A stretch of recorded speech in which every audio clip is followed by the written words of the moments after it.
A very beautiful incident happened एक बहुत ही सुंदर घटना हुई थी in Ramayana. रामायण में। Ram, Too many unfortunate. उनके जीवन में अनेक दुर्भाग्यपूर्ण घटनाएं हुई। वो एक राजा हैं, किसी कारण से वो अपना राज्य गंवा देते हैं, या वो उसे त्याग देते हैं, या जैसा भी हुआ हो, या धोखा देकर उन्हें निकाल दिया गया, या वो इतने शालीन हैं कि उन्होंने विरोध नहीं किया And और वो जंगल में जाकर रहते हैं, कठिनाइयों से भरा जीवन जीते हैं।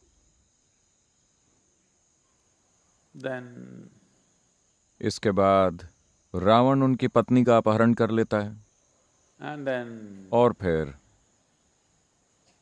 having love for his wife, अपनी पत्नी के प्रति प्रेम, उनके खो जाने से हुई पीड़ा और उनके साथ क्या हो रहा है, इस चिंता के कारण वो दक्षिण भारत तक चलते हुए जाते हैं। तमिल लोगों की सेना इकट्ठा करते हैं। हाँ, तमिलनाडु में और कौन था। और फिर वो श्रीलंका जाकर युद्ध छेड़ देते हैं।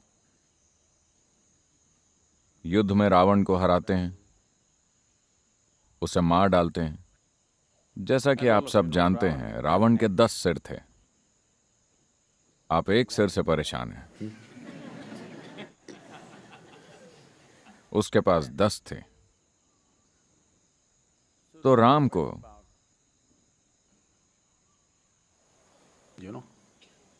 10 बार वध करना पड़ा ताकि उसे मारा जा सके।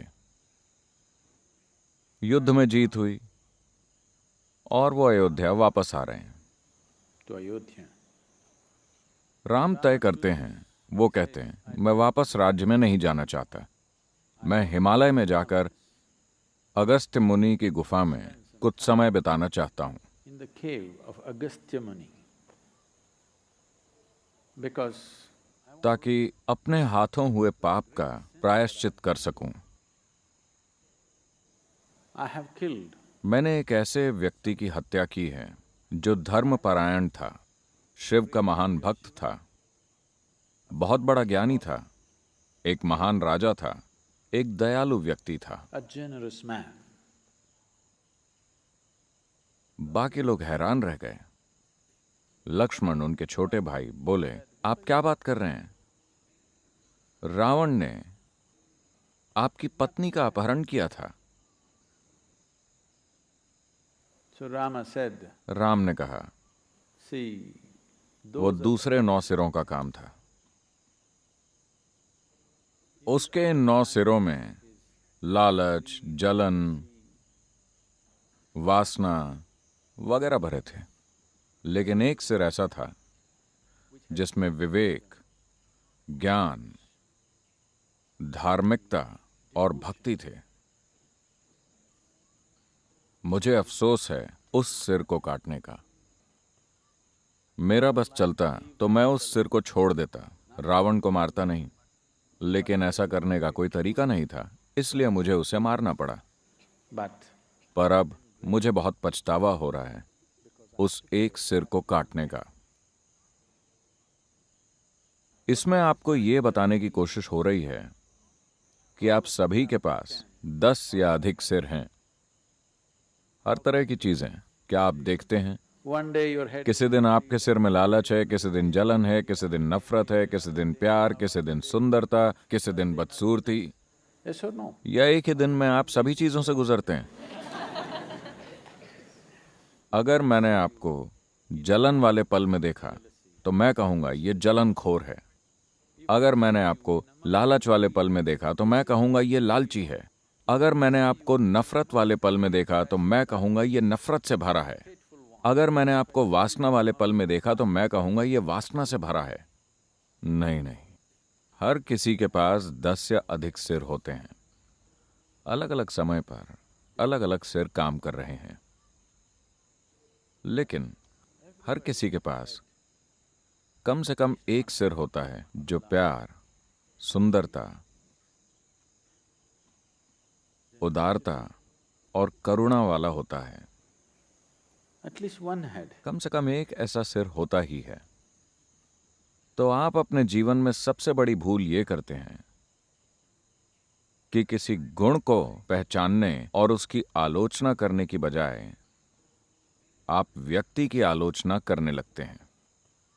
राम यही कहने की कोशिश कर रहे हैं। उसने बहुत सारी बुरी चीजें की, लेकिन कोई बात नहीं, वो उसके दूसरे 9 सिर थे।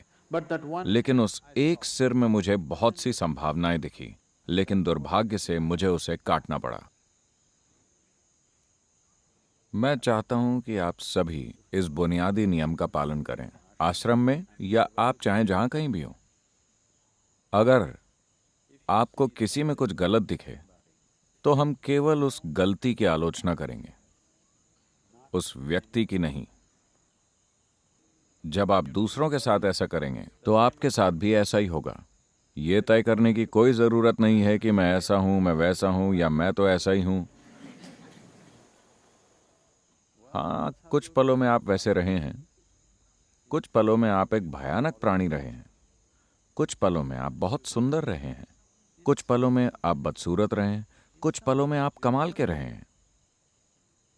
अगर आप संभावना को मजबूत नहीं बनाते और उसे दूर नहीं करते जो आपकी संभावना में बाधा डालता है, तो आप आध्यात्मिक साधक नहीं हैं।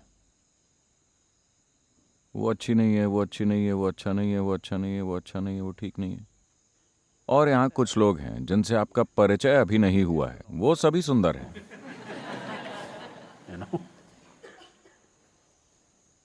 आप बस धारणाएं ही बनाते रहेंगे, वरना आप किसी को जितना ज्यादा जानते हैं, प्यार और करुणा उतनी ज्यादा होनी चाहिए, क्योंकि अब आप उनके संघर्षों और समस्याओं को जानते हैं और अचानक आपको पता चल जाता है कि वो भी उतने ही मानवीय हैं जितने कि आप हैं।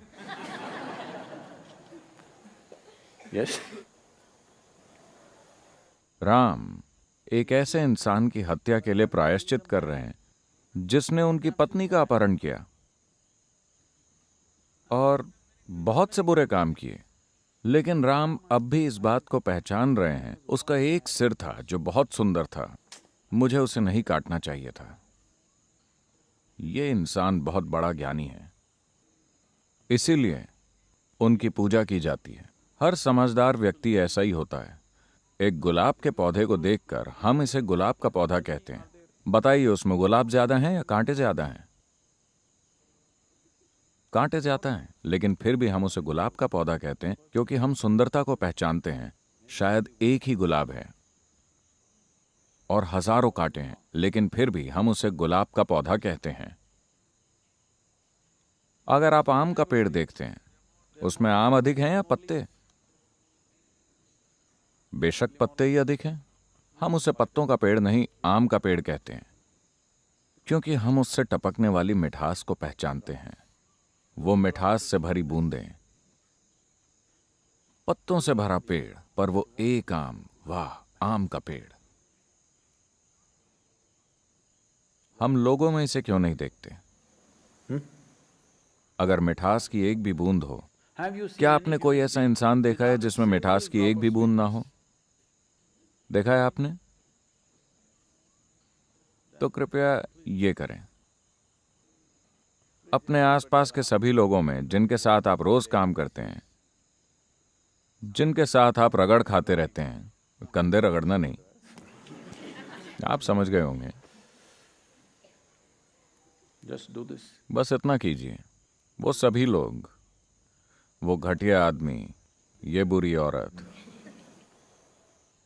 देखिए कि क्या आप इनमें मिठास की उस एक बूंद को पहचान सकते हैं? क्योंकि अगर आप उसे नहीं पहचान सकते तो वो आपके भीतर भी प्रकट नहीं होगी। आपको ये जान लेना चाहिए। आपको दूसरों के भीतर जो बुरी बातें दिखती हैं, वही बातें आपके भीतर भी झलकेंगी। इसका अर्थ ये नहीं है कि आपको हर चीज से नजर फेर लेनी चाहिए, नहीं। We see the leaf. हम पेड़ पर पत्ते देखते हैं, गुलाब के पौधे में कांटे देखते हैं, लेकिन हम पहचान देते हैं फूल और फल को। हमें बस यही करना है। That's all we need to do.